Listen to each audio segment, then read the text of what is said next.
Welcome to the Chimney and Fireplace Success Network, a weekly broadcast sponsored by CVC Success Group, hosted each week by industry speaker, coach, author, and educator Jerry Eisenhower. Our presentations are produced to assist business owners and managers in turning their business dreams into their business realities. And now, here is your host, Jerry Eisenhower.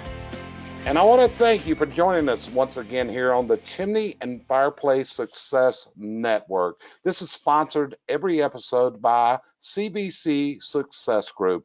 Be sure and check out our online learning platform and all the things that CVC and our group of coaches, consultants, and trainers can bring you. All you've got to do is reach out to us at info@CVC Success Group, and we look forward to being able to have a conversation with you, because our entire mission is providing the tools to make your business dreams into your business realities. So hey guys and gals, we got a really big treat this week, because I actually sent somebody a question about a week ago, and it was his suggestion. Said, Jerry, why don't we do an interview on that? Because it was a very deep question, and it involved my experiences of traveling around the country, working with various clients, and seeing the challenges they have in their workforces. So my guest today is none other than Randy Pennington. And to tell you a little bit about Randy, Randy is a speaker, he's an author, he's a change agent. And Randy is one of the coaches that Cheryl and I work with. We are members of the Ultimate Business Intensive Group, and so I get to meet with Randy. We go and meet 3 times a year. Once is an open meeting, and then we have 2 additional work meetings through the year that we get together. In fact, we've got one coming up in a couple weeks in Phoenix that we got to get booked into here. But Randy has a unique perspective and is recognized as a person who's an expert in change of the workplace and change of the workers. And he recognizes that a lot of times you can change the technology, but anybody can match that. And the true success of a business is in your people. So Randy, you out there ready to rock and roll with me today? I'm ready, Jerry. Thanks for the opportunity. Always good to spend some time with you. It really is, because every time, Randy, that we're together, it's like, and this is something that I think a lot of people need to know. The group we're in has 3 different people that we worked with here. It's him, it's Scott McCain, and it's Larry Wingett. And the really neat thing is these guys don't agree. They give you 3 distinctly different points of view. And from that, it really opens your eyes up to potential of where you can go, because we're working with that combined memory. Even though it's probably a frustration sometimes, Randy, would that be true? No, we don't get frustrated with each other much about that kind of stuff. We sort of love the fact that we disagree. That's what we do in real life anyway, is we disagree and yell at each other a lot. So actually, we're just giving everybody else a view of the world that we get every single day. And that's really the beauty, you're right, it's the beauty of being part of that group, I think, is the notion that you get 3 different perspectives, and every one of them are right in their own way. And that sort of, I think, gives people an idea. A lot of people say there's only one way to succeed in business. No, there's a lot of ways to succeed. And we like the fact that we can give you more than one way. And it's really super, because you get all these various opinions, and they all have their distinct strengths. So with that, Randy, I'm going to go into some questions for you. And like I said, I wrote this as a post that went on to my own mastermind group, and then I shared it with the intensive group and got their thinking and got their, and that's where this came from today. So the first question I've got, Randy, for you is, I've made an observation that one of the challenges of a manager of a blue-collar workforce today is the following. And this is based on my field observation by myself and the members of my team as we work in the field with the technicians and with the owners. It's a significant issue, and it's one that every business owner must deal with if you desire It's what I call a team of high impact players. And that is that all too many members of workforces, and it might be yours if you're listening, do not want to educate themselves to a higher level. Randy, what are your thoughts on this? What's the driving force that a leader can use to motivate workers to move themselves to that higher level we all aspire our teams to reach, what I call a team of high impact players? Well, it's a great question, Jerry. And the very first piece of it is to recognize this is not a blue collar issue. This is an every collar issue. I mean, when you think about it, how many times have you done business in a place where you wouldn't call it a blue collar, you would call it a no collar or a, an open shirt kind of collar, semi-professional, however you want to look at it, and you realize those people don't want to get better in their jobs. They're not trying to help the business succeed. So I think that's the very first thing. If you're thinking that this is a blue collar issue out there, this isn't. This is a worker issue. And I'll kind of step back a little bit, Jerry, of why it's an issue, and then kind of use that as a springboard for going forward. Why it's an issue is because most of us get out of school and we never read another book that's designed to make us better. We don't believe in doing that. Now, the interesting thing is we will get better at things that we want to do. For example, my dad was a blue collar worker. He was an auto mechanic. He supervised an auto shop. I don't know that my dad ever read another book on management or motivating people or anything like that his entire life after he went through his very first school with International Harvester, which is who he worked for when he first started into a management role. And, at the same time, if the internet had been around back then and there was a YouTube video that would have helped him catch more fish, he'd have been on that thing every day. And so I think, if you look at all the people, they won't, they'll educate themselves around things that they're interested in. And I think that's the key to making this work, is how do we get people interested in the business as much as they are their success in fishing or hunting or playing golf or bowling or salsa dancing or salsa or cooking or whatever it is their issue is. And that becomes the leader's responsibility, is to help employees develop that curiosity around the business that they bring to the other areas of their life. I understand. So, and I want to inject here in the intensive group we're in, and I said blue collar because that's basically where I go to, but I see the same issues in our intensive group because we have people that are in white collar industries in there, and yes, they share the same exact issues. So it's not related just to blue collar. But this is another thing I'm noting, Randy, which is that today's millennial generation, and it actually spills over into other generations, don't aspire to set goals any longer. I've even thought that Zig Ziglar would turn over in his grave if, in today's world, if he walked into a group of millennials today. And they also seem to not be able to hold themselves accountable to the things that are going to give them their personal goals in life. I mean, when I was in my 20s, I had a goal to own my own home. I had a goal to own a boat. I had a goal to own sports cars and other things. Do you see this as an issue today? And what's the answer for this? It's interesting. First off, we tend to think about millennials as anybody younger than us. And so I want to be very clear, because there will be people out there who are in the millennial generation, and there are people out there who are in the Gen Z generation that follows them. And one of the things that I'm hearing from the Gen Zs that I'm working with right now is that we're not millennials. Now they're just now entering the workforce. And in the next 3 or 4 years, they're going to be about 20 to 25 to 30% of the workforce.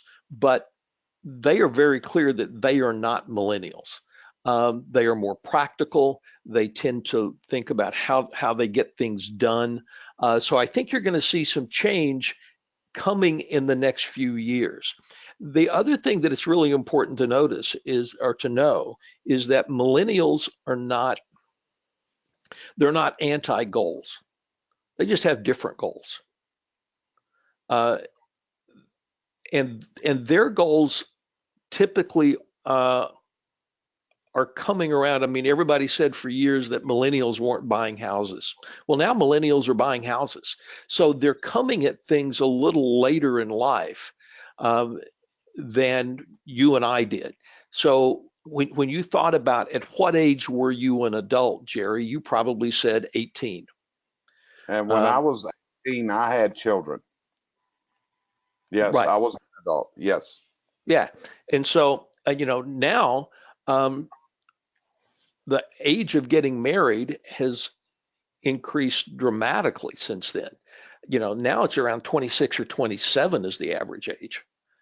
And so people are getting there, but they're getting there much later in their life, which, by the way, um, I got there much later than my parents did. I mean, my mom was 16 when she got married, and I was, in my early 20s, so I was later than her. So, there is that tendency. So now the question becomes, how do you get millennials or the Gen Z interested in setting goals? Well, it's not unlike anything else. I mean, Zig taught this. You mentioned Zig. Zig taught this all the time, is that goals have to be personalized. And, I go back to um, I lived in Waco a number of years back, and there was a football coach at Baylor University there by the name of Grant Taff. Now, Grant's long since retired, but I remember spending some time with Coach Taff when I was there. And one of the things that he used to do, Jerry, was at the beginning of every year, he would have everybody on his team set their goals for the year. Now, part of that is he required them to set goals every year. And that's a lesson I think that we can learn, is that companies that have high performing people, there is just an expectation that, of course, you'll set goals. Why wouldn't you do that? But back in those days, this was pre-internet days, Coach Taft would give them a 5x8 note card. And then he would take a 5x8 note card and he would write his goals for that individual on that card. And then they would write their goals for themselves on their card. And he always began the conversations by having them say their goals first. And if you're doing that with millennials, if you're doing that with Gen Zs, one of the things that'll be really important is to recognize that their goals probably won't all be about the job. They're going to set personal goals. They want to, it may not be to buy a house, but it's, I want to learn a new language. I want to give more to my community, whatever that might be. Now, Coach Taft, when he would do it, he would say, people would say their goals, athlete goals would be things like, Coach, I want to be an all-conference linebacker. And Coach Taft would say, boy, that'd be amazing. If you were an all-conference linebacker, that would be amazing. Now, his goals were more practical than that. The kid was a linebacker. I need you to be able to run the 40-yard dash in 4.4 seconds. You need to be able to bench press 275. I need you to average 9 tackles a game. And then I need you to pass chemistry to make sure that you can stay eligible, or whatever that might be. And so he would take their goals and he would say, that'd be amazing. Jerry, that'd be amazing if you were an all-conference linebacker. Now let's take a look at that, because every all-conference linebacker, they can all run the 40-yard dash in at least 4.5 seconds. All the all-conference guys average 9 tackles a game. And they're all just studs out there. They can bench press 275 or not. So if we can get you to that, we can put you in the position. And really what he was doing was connecting his goals for them that help, if you think about his team as his business, he was connecting his goals, what he needed from every one of those players to be high performing individuals, to their goals. And I think that as a model still works, because ultimately people do stuff for their reasons, not for ours. And that's an interesting concept, because what you're doing there is trying to make the goals together. In fact, several years ago, I ran into a company that was doing dream coaching. And what they were doing is, this company had coaches that worked with the various people within the company to help them obtain their personal dreams in life. Does that make sense to you? Yes, yes. Yeah, it was. And I'm, a lot of the companies that I'm talking to, not, I get the opportunity. I have, I clients like you and other people in the blue collar, traditionally blue collar industries. I have white collar clients. I have manufacturing clients. And I was talking to a group out in San Diego a few months back, and they are an advertising marketing agency client. And one of the things that they require in their goals is that every person has to have a personal goal as well as business goals. That's part of it, and their managers follow up. And so, if your personal goal is to take the trip of a lifetime, then your manager actually says, "Well, that's a great goal. Let's look at how you do that." And they follow up on that goal just like they do on finishing projects on time or billable hours or whatever other thing that they're measuring. So they're actually coaching their people to reach their personal goals and helping them to find the path to get to those goals. Am I hearing you right? Absolutely.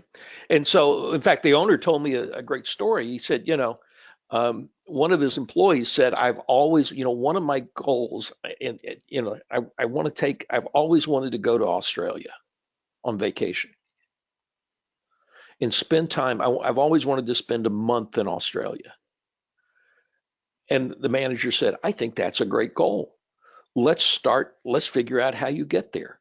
And they started talking about, how much money will you need to save to be able to afford it? How much money will you need to be able to save to take off work for a month? And how much vacation time or personal time, PTO time, do you need to make sure that you book? If you're going to take off a month, that's 22 days of, that's 22 days of work, or at least 20 days of work. You're going to have some time saved up. You can't be using your vacation time every month and still meet that goal, not unless you win the lottery. So, I mean, they broke it down into all those steps. And then periodically, I mean, every time they got together once a month, and they actually get together once a month, they would say, "How are you coming? How, are you on track with your savings? Are you on track with your, just like they listed all the pieces out." And what they're finding is this. Now, this is probably this employee would have been classified as a younger millennial generation. But what they're finding is the manager who shows interest in their personal goals is seen as more credible and caring. So when they talk about the business, they take them more seriously. And all that makes sense, because that builds where the employee is probably feeling the leader cares. Would you agree with that? Absolutely. That leader does care. Right. And and all the research right now says that working for a leader who cares is critically important. Phenomenal. So listen, here's my next question for you. And this comes from my coaching calls. And to be honest with you, in our intensive meetings, this is number one. It's always about hiring, but the close second is the ability to get the members of the team to operate at a higher level, to build their skills, to take themselves to the level the manager, the person in charge of the company goals are. And this often means growth in their technical skills, their soft skills, which are communication, and that we provide them the tools and the environment to be successful. Now, this is going to require tracking, measuring, understanding accountability, and coaching of the workforce, what you just talked about. What are your ideas and concepts on this question, Randy? All right. So first off, let's talk about hiring for a second, because it is right now a seller's market on talent. It's, I mean, what, 3.5% unemployment rate? I mean, it's just ridiculous how low the unemployment is right now. So I had somebody not long ago tell me, said that unemployment is so low in our area that if somebody has died but the death certificate hasn't been signed, they could probably get a job. And it's that open. So, now here's the question though. If you're going to hire great talent, why do they choose you? And believe it or not, I'm actually talking to some folks. Well, one of the guys is a guy in the intensive group. He said, I can't find good people. I can't find good people. I can't find good people. And so he raised the salary by 15 to 20%. And yeah, he had to raise everybody's salaries by that to make it competitive. But interesting thing is, all the best workers from all his competitors started saying, well, gee, I'll come interview for this guy. It was enough to get their attention. And so now how do you pay for that? Because that's always the challenge. And the way you pay for it is by expecting more on the accountability side. And yeah, you don't want to pay stupid money, but if somebody's making 15 an hour, 10% is $1.50 an hour more. And over the course of the day, that's $12 a day more. If you can't find $12 a day of additional productivity out of it, then you're not doing your job as a manager. Yeah, and one of my answers on that, Randy, is a lot of times that money is going to be found in the elimination of waste. Absolutely. Waste is and lower productivity, and not a job taking 3 hours that ought to take 2.5. I mean, the money is, when you stop and think about it, everybody goes, well, I can't give 10% more. I can't give 15% more, 20. Yeah, you can if you manage your business the right way. And by the way, everybody knows that they're making more money working for him. And so right. So think about it.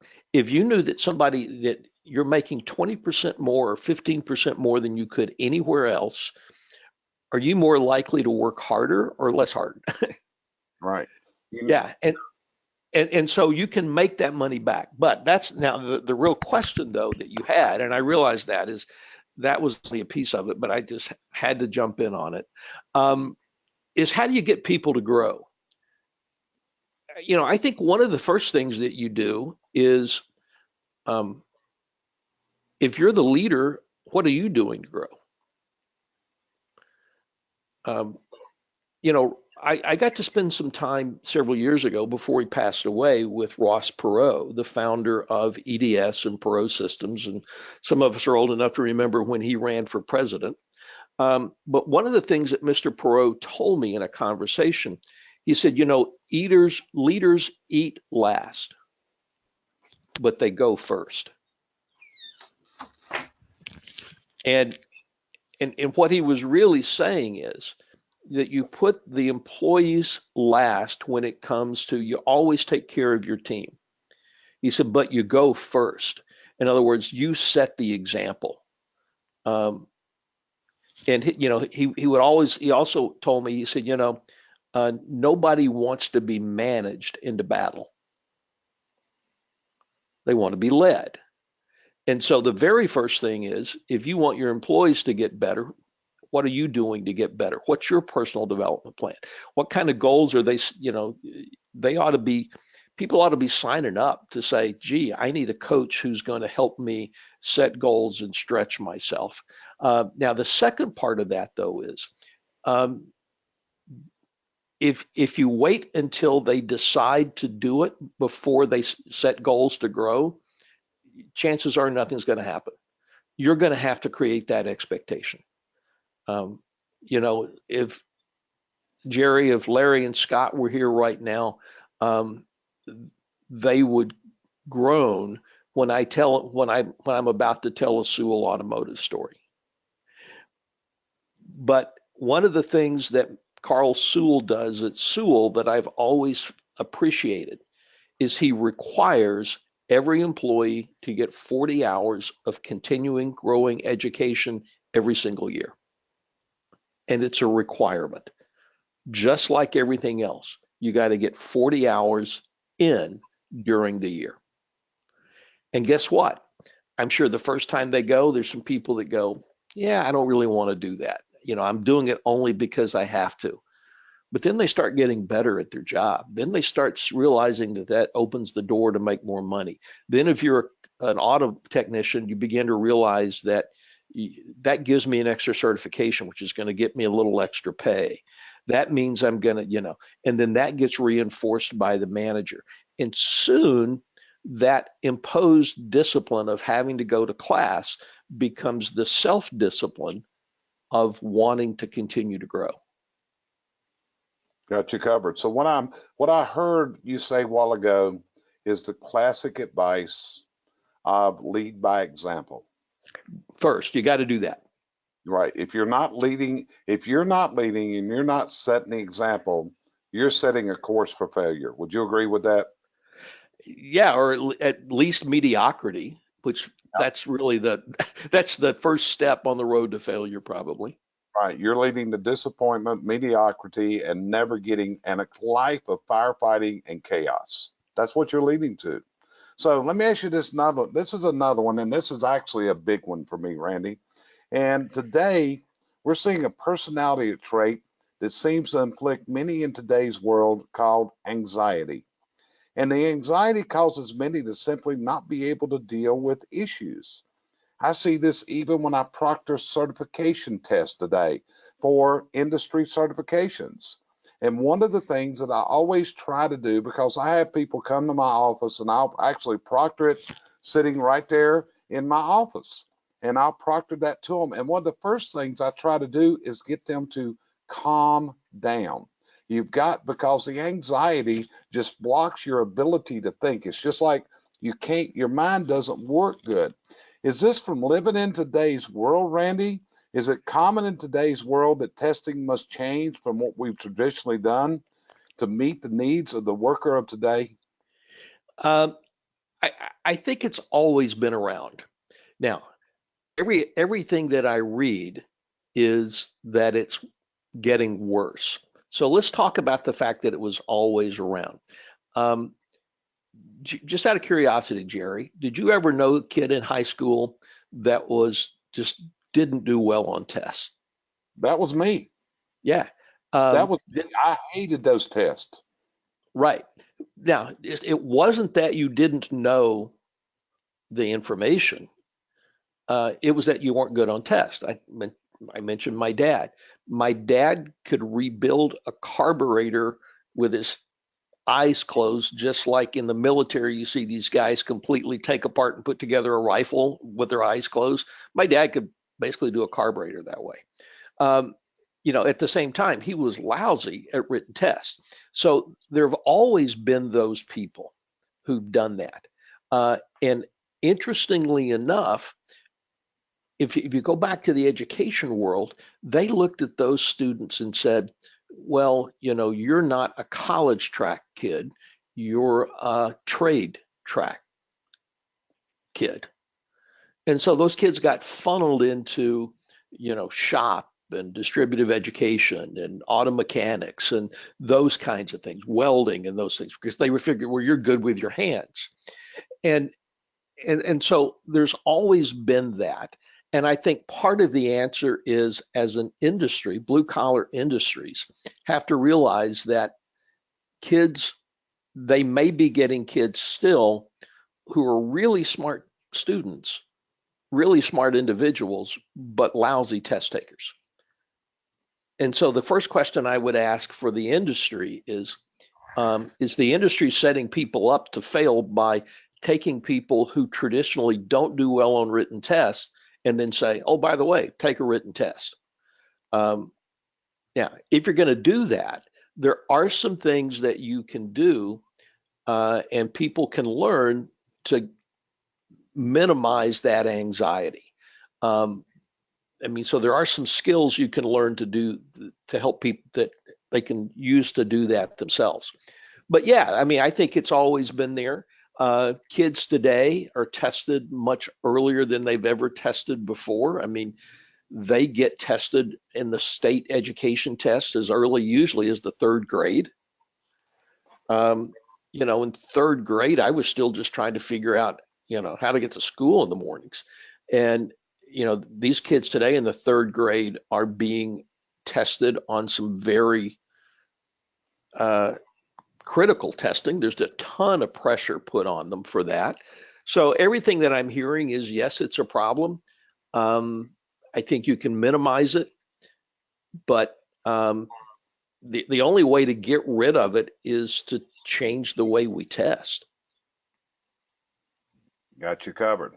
So, what we're talking about here is challenges of management, coaching, leadership of a business that every manager must be aware of. And in order to move the team members to what I call the high impact players on a team of rock stars, what would be your advice to those leaders that feel like they're simply facing a brick wall? I just can't do it anymore. I don't know what I'm going to do. My people just don't do what I want to do, whatever. Many times it's going to go back to the leader. But what's your advice to that leader that's facing that brick wall in their career or in their life? Well, there's a whole lot there, Jerry. That's a great question. I mean, the first thing is if your team is, I mean, this is going to sound really glib and cliche. If your team doesn't want to do, won't come with you, get a new team. But that's, as we talked about, that's easier said than done. Realize how long it takes to build a championship team.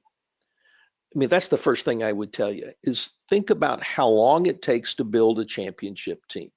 Now, if you're building a championship sports team, you either grow that team or you buy that team. So you're living there in Charlotte. I don't know which are you. Okay, Are you? Yeah, I'm not a big football fan, but let's take Charlotte. We have the Charlotte Panthers, which was an expansion team. And they set a goal, and it was announced by the owners that in 10 years, we're going to go to the Super Bowl. Not next year, but in 10 years. And they accomplished that goal. But it was a 10-year growth. Is it that the people don't have enough patience for this any longer, Randy? Yeah, some of it is. I mean, some of it is we tend to think. I mean, we got people that advertise. You come spend 3 days with me, and I'm going to 10x your business. That's one of y'all's favorite ones there. Right, and and by the way, if you're making $100 a year, I can promise you I can 10x your business. That's not hard to do at all. But yes, it takes some time. So if you look at the Charlotte Panthers, they accomplished it in 10 years. Now the other option is it took them 10 years to grow the team to that. But you can go out and buy a team. And sometimes that works. As you know, I live in the Dallas area, and I think Jerry Jones of the Dallas Cowboys has finally figured out that that doesn't always work to buy the team all the time, but it can work in some situations. So, yeah, you've got to then, as a leader, if I'm a business owner today, I'm always going to be pushing to grow the business. But I'm also going to be realistic that says if you're going to make a huge difference in your business overnight, then your business wasn't really that good because it was low hanging. I mean, low hanging fruit is making a huge difference. I suspect for you, and it's with all the people that we have in the intensive, it's all the clients that I have, they're all pretty good businesses. And if it was obvious, they would have figured it out by now. So what we're talking about is continue to grow and push and get better and set reasonable goals. And I think more and more today, a business owner has to be more cheerleader than ever before. And I hate to say that, but I think it's true. There's a guy in the landscape business in Dayton, Ohio, named Marty Grunder. And I don't know if you know Marty or not, or who he is. But one of the things that Marty does every single day that he's there, and if he's not there, that he stands out there as his trucks are leaving every day, telling people, have a great day, be safe. It's a little thing, but that constant encouragement all the time. And, that's the job of the business owner, I think, or of the leader in a larger business, is your job is not the customer. Your job is building the team. And, if you think that your job is just dealing with customers, you're missing it. Your job is to build a team that can amaze your customers. And that's how you do it. But man, it takes a long time. And it just does. I don't know of a single business that goes from last to first overnight, unless they either just get lucky, really lucky, or they go out and spend a whole bunch of money to buy the talent. Yeah. So here's you another one. Randy, you're busy. I'm busy. Everybody's limited. Everybody's stressed. You're stressed to the limit each and every day. You feel like you're pulled and you're tugged. But as leaders, this is an area that each leader must concentrate on if we're going to build that high impact team of players we need on our team, and what we have to provide to our customers to meet and exceed their expectations. What's your advice to those leaders, again, facing this challenge that's blocking them and their goals and their dreams? Because if in the intensive group, we see it. You see it every time you do a presentation, I'm sure. Yeah, that's a great question, and it's one of those that it's individualized. I mean, if I could tell you the one answer to that, Jerry, I would have done it once, and I'd be a multimillionaire, and you'd never hear from me again. So, I mean, I will tell you that it's a little bit individualized, and so the very first thing is, I think that you've got to have a dose of realism there. And the first dose of realism is this is hard work. Building a business, if you think you're going to get rich by building a business and you're going to get rich quick, I mean, you can do very well. But if you think you're going to get rich quick by starting a business or just spending a year or two at it, yeah, your business is not going to probably last that long after that. So yeah, this is incredibly hard work. And sometimes you're going to need help. There's information that you need, there's resources that you need, there's talent that you need. You're not going to be able to do this alone. That's why you come to the Ultimate Business Summit. That's why your clients work with you. It's the realization that you need some help from time to time. You need to be around people who have been around what you're doing before. So that's the first piece. The second thing I would tell you, as far as to keep at it, I mean, you always have a choice. You can decide that you've had enough. This is America. You can do that.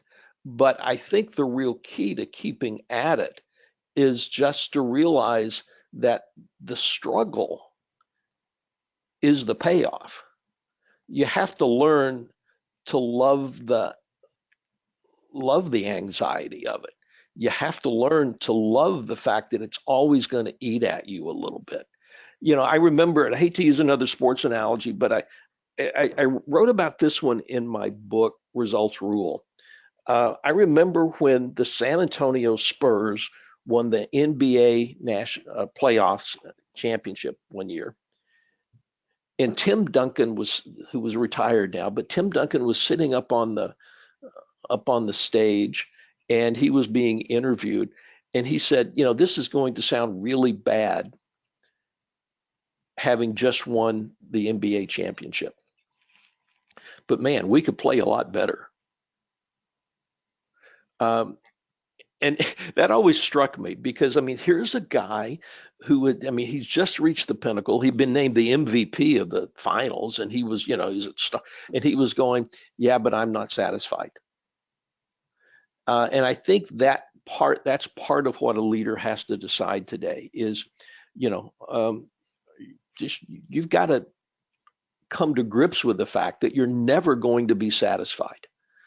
You know, it's funny. I've got, Jerry, maybe you do too. I've got clients. I told one this not long ago.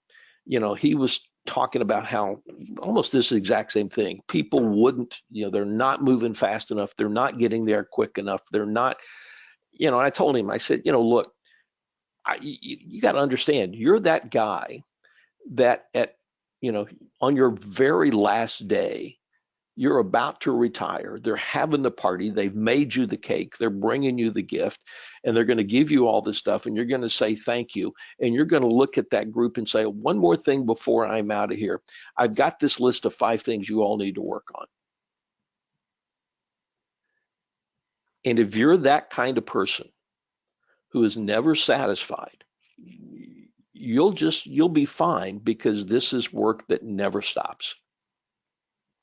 And I think that's the key thing of what we've talked about here, Randy. Some of the key things I pulled out of what you've said, and I've said this to many of my clients. Running a business is hard work. It's not easy. And when I say hard work, it's not necessarily the physical exertion, but the mind, the thinking, the planning, the building the strategies. That's hard work. You and I both sit at desk and we talk to people. And it's hard work, Randy. Would you agree? Even in your business, it's hard work. I mean, it's not necessarily complex, but it's hard. Yeah. And I think there's a big difference in that. I mean, I think business in general isn't that complex. There's only 3 or 4 things that you've got to work on, but doing those 4 things day in, day out, that's hard. And this is hard work. Absolutely right. Yeah. So I want to talk about one of my fears, Randy, and that is I have this great fear based on what's going to happen with the economy in this country. Right now, we're working in a great economy. That's why we can't find people. The economy is that good. But history's proven that economies will turn and turn dramatically. I see experts predicting this will return in the coming year. And every indication points to that. We've got election year coming up. We got all kinds of problems out there. I think it's going to be further challenge for a lot of my listeners and my clients because of forces changing in the energy landscape. Right now, there's movement afoot to stop the use of natural gas as a fuel, the use of wood as fuels, and there's a lot of things trying to be abolished by certain forces in this country. You know, and as you look at this, what's the future of business? And how will teams undergo these required changes? Because I feel like in a year, you're going to have people knocking on your door begging for jobs. What's your thoughts? Well, I mean, that's true. You know, I just wrote a piece for the credit union industry that talks about how to survive the economic winter that's coming. And if you think about it as a season right now, we're definitely in the late summer part of this thing. And by the way, we should have had a recession 3 years ago. The average economic cycle is about 4 years, 3.5 years. This one's now gone for 10 years. So we should have already had a recession. And we didn't, because the Great Recession was so devastating that it took longer than 3 years to bounce back. So yes, there is a recession coming. And you know, and you're right. The good news is, man, there'll be good. You can hire good talent. You know, I mentioned earlier on, this is a seller's market for talent. You know, if the recession hits, and it hits pretty hard, it'll be a buyer's market for talent. And so, you know, one of the things that I would suggest is you start planning for that right now. You know, start thinking about, you know, Warren Buffett, one of the greatest investors of all time. he's got a pretty strong philosophy. Recessions are buying opportunities. If you've got a great company that you have for him, a great company with an opportunity to buy, he's going to buy it in the recession, not when it's hot, not when the economy's sizzling. He's going to wait till it gets a little cheaper. So I would start planning right now. First off, there is going to be a recession. Be thinking about how you're going to manage that recession in the short term. I tend to believe that, I don't know about the rest of people, but having a lot of cash on hand always makes me sleep better at night.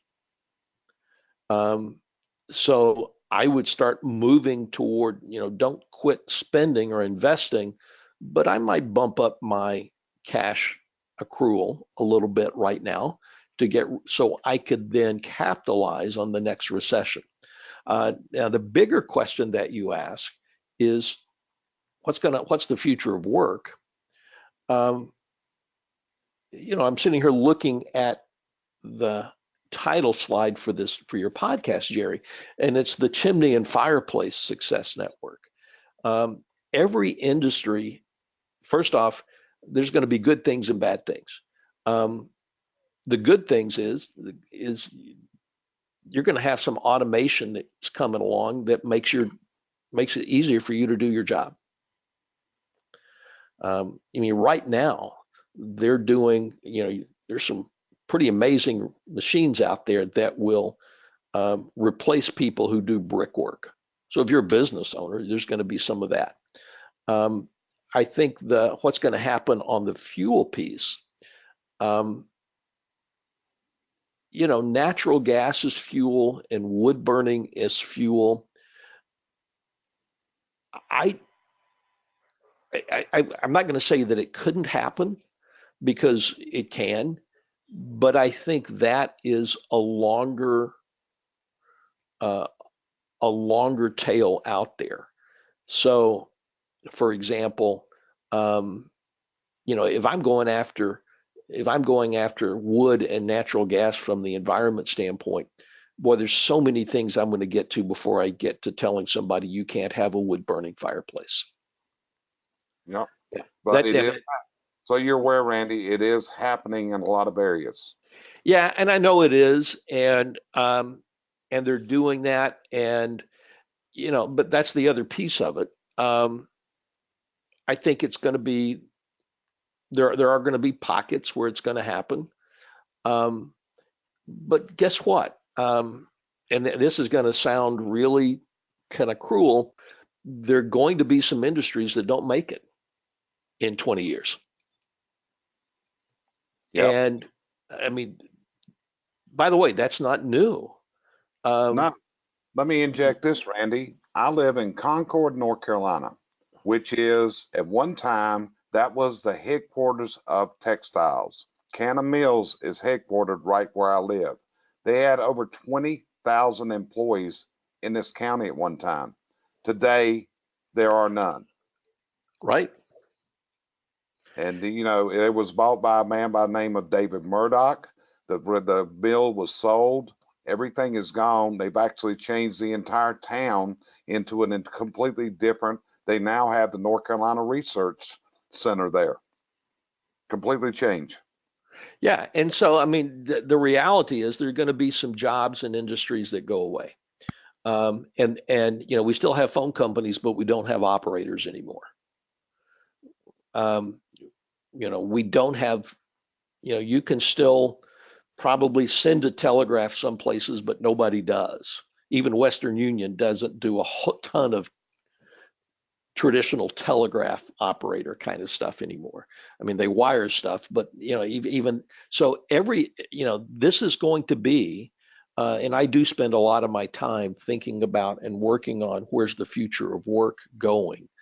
The future of work is going to be, there are going to be some industries that will go away. And it's, by the way, if you're at a point in your life that in 5 years you're thinking about packing up and going home, you're probably going to be okay. If you're thinking about this from a 25 or 30 year perspective, um, you you should be thinking about what's next. And you've heard me use my, what's the scout riding over the horizon analogy before, but you've got to be out there thinking about what else can you do with that skill set. If people aren't doing chimneys anymore, they're not burning wood, they're not burning natural gas. No, but they are still using brickwork, and you still have tradespeople that can do the job. There are other things that other businesses that have that same skill set. I would start thinking right now about building that out to expand the options that you have. That's it. Well, Randy, let me ask you, that's all the questions I had. My listeners, they're going to be small business owners. Maybe it's big, who knows who can hear this, but others. And as you face the challenges of business, what will be your parting advice to these people that are facing these changes and these chaos and frustrations, I call it, in their business lives? Chaos and frustration is, by the way, first off, I'll tell you, you're going to look back in 5 years, you're going to look back and think of today's as the good old days. Change is as slow as it's ever going to be right now. So if you're going to be, by the way, it doesn't matter if you're a small business, you're a large business, you're an individual solopreneur, you just work for somebody. The pace of change is as slow as it's ever going to be.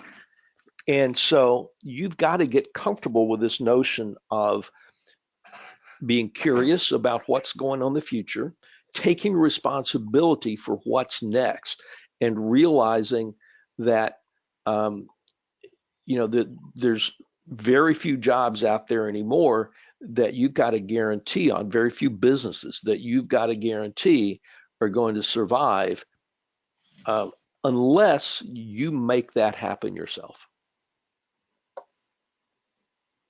That's phenomenal, man. And that's what it boils down to, is you got to take that action yourself.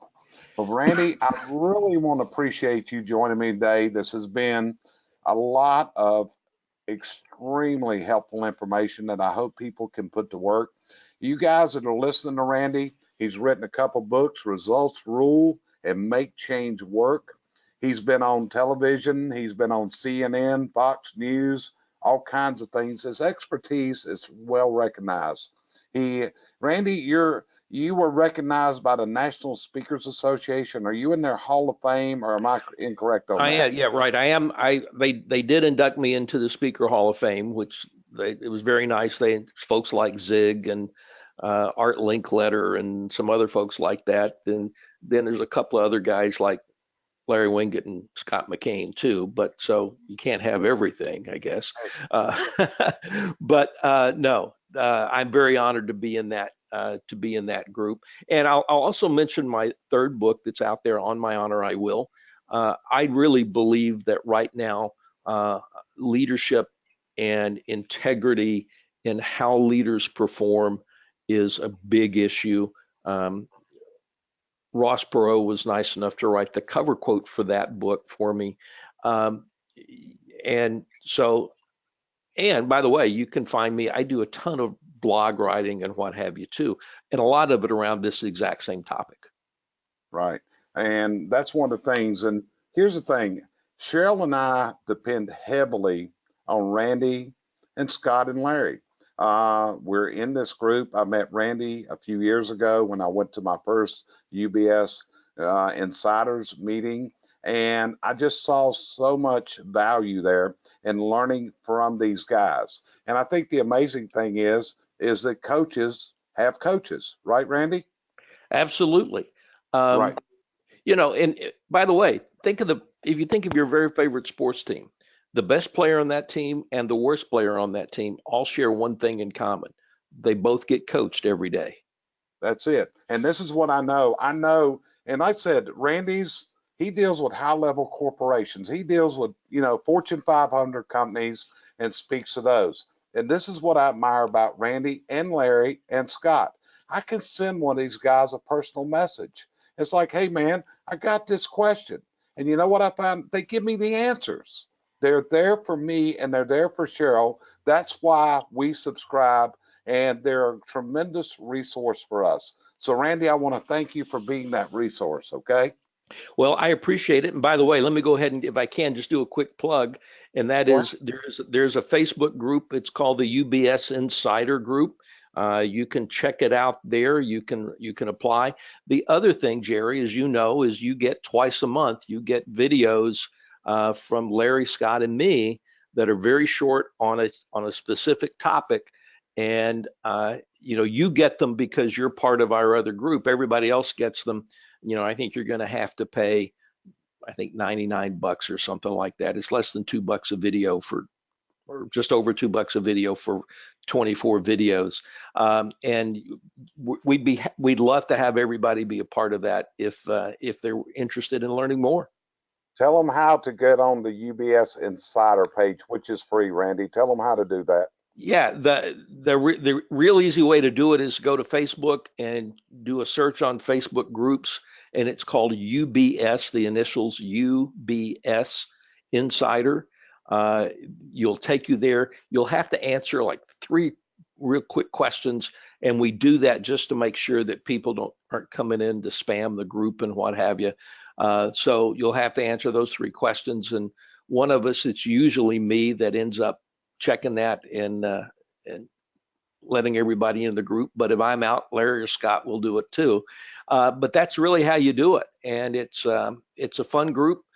We do live sessions. I just did one last week that we go in and do 30 minutes, and we just kind of talk about what's going on and take questions. And it's been fun. It's been fun for us. I hope everybody else likes it. Well, it has been. And see, it's like the videos that he's talking about. I can't remember the name. What's the video that y'all send out that all 3 of you are on? The short. It's called Idea Shots. Idea Shots. This is the neat thing about Idea Shots. Let me tell you, these 3 guys give you 3 different opinions. And that's what it'll be on. And it's usually what each of you does, like a minute on this, Randy? Yeah, I mean, the whole thing is designed to be less than 5 minutes, 4.5 minutes, including the front end and the back end contact stuff. So we each do about a minute to a minute and 20 on an idea. And you're right. I mean, that's part of the fun, is just to see who's going to say what at this point. Right. It's like asking a question. If I ask a question on the intensive group, I know that the answer I'm going to get from Randy when Larry comes in, it's going to be kind of different because it's a different point of view. It's not saying one's wrong, what's right. But the key thing, it helps you form your personal point of view. It helps you to deal with those problems. So Randy, I think that's, like I said, in my lifetime in going through coaching, I'm a John Maxwell coach. And to be honest with you, I don't think I'll ever have dinner with John Maxwell. And I've been in, I'm certified by Jeffrey Gitomer. And I can sit down with Jeffrey, have a conversation. But that's what's neat here is these guys, we have a personal contact. We go to dinner together. We go to their homes when we're in their towns and all that stuff. So Randy, I just want to thank you again because you've been a super mentor to myself and Cheryl since we've been in this group. Okay. Well, I appreciate you and Cheryl so much, Jerry. I appreciate that. I'm fortunate. I know I can speak for Larry and Scott as well. We're all fortunate to have folks like you and Cheryl as part of this group. That's it. So I want to thank you for joining us here for another episode of the Chimney and Fireplace Success Network. This is sponsored by CBC Success Group. Check us out. We can be found on the web. You want to contact us, it's info@cbcsuccessgroup.com. Let's set up a time to talk.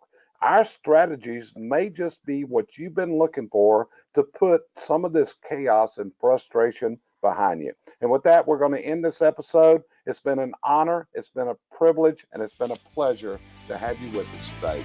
See you on our next episode. Thanks for joining us here each week at the Chimney and Fireplace Success Network, sponsored by CVC Success Group, providing you the coaching and educational outreach services you need to move to your dream destination in business and in life.